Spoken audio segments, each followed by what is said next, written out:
So driving the Renault Tribber, and talking about the handling is quite good. The body roll, there is actually no body roll in this car, or very well contained for a car which has been marketed as a 7-seater. So that is good, and we are 5 people on board, so it is actually partly on full load. So currently doing 17 fifth gear, and foot to the floor. Yes, the progress is decently good. Yes, 85, 90. So yes, the performance is quite good. So let's now talk about the heart of the matter, which is a 1 liter 3-cylinder engine that produces about 71 horsepower and 96 newton meters of torque, and it actually produces all those numbers a bit lower in the rev range, and revs all the way up to 6000 rpm clean. If I talk about the drivability of this car, it is quite good for a car which is a 7-seater with a 1 liter engine. And yeah, these are some curves. Very well contained body roll. The suspension is on the softer side. As you can see, it is going like this, floating on this road. I think the engine could have been a bit more powerful, but then it is quite punchy, so no problem in that. The gear shifts are smooth, a bit notchy, and the throws are quite long. It feels like the gear knob similar as the Scorpio because it's big and longer, and also like there is in the Tata Nexon. Being a 1 liter engine, the efficiency is quite good, and also it's a 3-cylinder, so you can expect quite good numbers from this engine in terms of fuel economy. It returns somewhere around 16, 17 in the city and stretches up to 20 out on the highway, so that's very nice. So let's now judge the Renault Tribber as a 7-seater, a proper 7-seater. So the seating position, it is a bit higher than usually it is in the other cars, and as I said, the gearbox, it is quite smooth, just a bit notchy sometimes, and the throws are longer than usual. And as I said, the performance is good, the efficiency numbers are good, and when I will give a walk around of this car, I will show you how spacious it actually is. So let's now do the quick acceleration test of the Renault Tribber, and obviously a 1 liter engine. Now let's turn off the air conditioning and the fan also, and let's just go for it. So first gear, let's rev it. Wheel spin. That's second gear. That's third gear.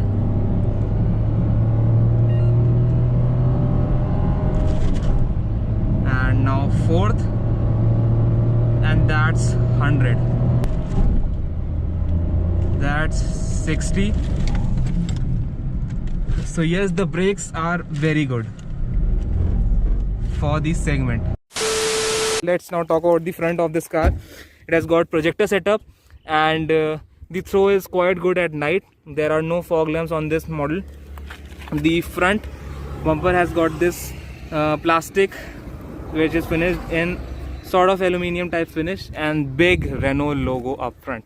So yes, overall the car actually looks very good. But the front fascia of this car is beautiful, and when you look at from the side profile, it has got that minivan type feel, but still it is quite stylish in that sense. And let's get closer. So it has got these claddings over here, and this is the tire of this car. It is 165/80 R14. It is decent for this car. So these wheel covers look quite good on this car. It almost looks like an alloy, so that is very well done. And it has also got body cladding on the side, so that is good. And this is the rear of this car.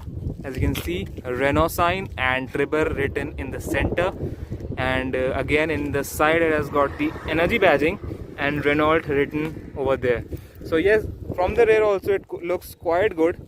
And just see this angle of this car, it looks quite good. It almost looks like a hatchback and doesn't look like a 7-seater. So that is quite good. Now let's get inside. So this is the interior of this car, the Renault Trevor, and it is actually quite good in terms of finishing. Obviously it has to be using the hard plastics, but still it is quite good. It has got piano black finishing over here, and black and white dual tone treatment. These are the AC controls for this car, so that is good. And then it has got a 7-inch touch infotainment system, and the touch response is decent, not the best obviously. And so this is the steering wheel of this car. It looks quite good. It has got the big Renault logo up front, and the steering wheel itself is really very good to hold. This is the gear lever of this car, and it has got a bit of a dog leg type mechanism. And on the left side there is the reverse gear. You hold it like this, and then the reverse gear is engaged. So the steering wheel can be adjusted for height. There is no reach feature in this car. And these are the ORVMs of this car. So it is internally controlled. It is internally controlled, but the ORVM itself, you have to open them yourself. Instrument console of this car. Now let's start this car and see. So now it's started, and as you can see, on the leftmost side there is the tachometer, and it does that when you rev this car, then only the RPM limit number shows. As you can see, 2, 3, and when you go at 4, it shows 4. So it actually looks quite good, this feature. And on the center there is the speedometer and the main trip meter of this car. It has done about 4500 kilometers, and then it has got trip 1 and trip B. So this is trip B and trip A, so that is good. And it shows the overall range of this car, that's 140 kilometers. And it also tells the mileage of this car, and fuel used, and average economy, which is showing very less actually, 8.5 kilometers per liter, and average speed, so decently loaded. And on the right side there is also the fuel indicator and the temperature gauge, and also all those telltale lights. So that's that. And this is the touchscreen infotainment system. It is quite good in terms of fluidity, not the most fluid obviously, but it is quite good. So this is the rear cabin of this car, and let's sit inside. So as you all know, or must not be knowing, or must be knowing, my height is 5'8", and there is ample amount of leg room. And yes, 3 people can actually sit in this seat, so that's good. And it has also got these AC vents for the passenger, which is actually a very good feature, so that is good as well. And the speaker outlet, so the speaker outlet is there, and again there is the AC vent there. And power windows, obviously 4 power windows, and the seat is decently comfortable, not the best, but it is quite good. So that's that. And it is actually, the seats can be moved front and in the front and forward. So as you can see, the rear bench is actually movable. So this is the best setting in which I am getting the best amount of leg room. And let's now see what's the scene of the rear bench. So yes, this seat is also adjustable, and let's see what's the scene in the 7th row. So it is now open. Okay, it is quite difficult to get in for a tall person. And let's see what's the scene. So it's now closed. Okay, as you just saw, I'm sitting in the last bench, and the leg room is quite good. I'm getting about this much leg room, and I have set both of these seats according to my height, in which I'm getting the best amount of leg room.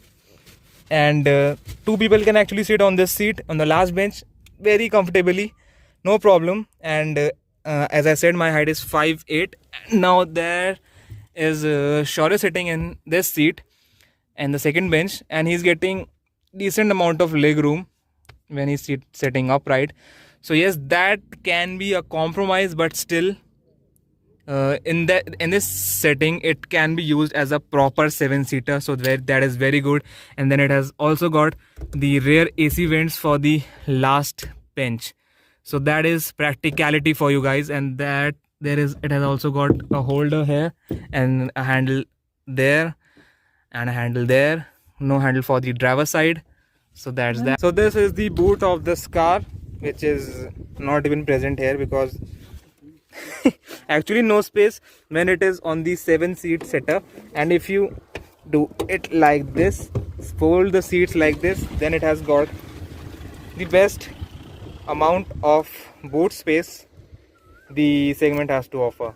So that is good if you are planning to use this car as a 5-seater. So that is also good. And it has also got proper working functional adjustable headrest for the last bench. That is good. And if I talk about the overall fit and finish of this car, it is quite decent for the price you're paying for this 7-seater. So now comes the conclusion part of this video, the Renault Trigger.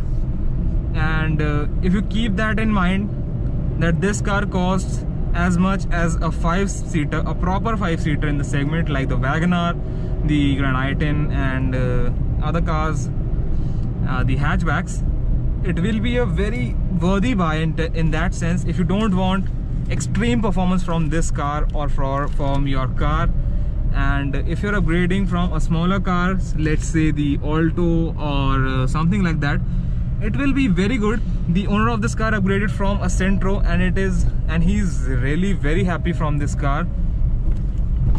So yes, the Renault Trigger will be a very good buy in the year 2021. So that was it for this video, guys. And if you like this video, give it a thumbs up and also subscribe to the Motor Portal channel and also follow us on Instagram at motor__portal. And we will be in the next video. Till then, as you all know, ride safe and keep riding hard.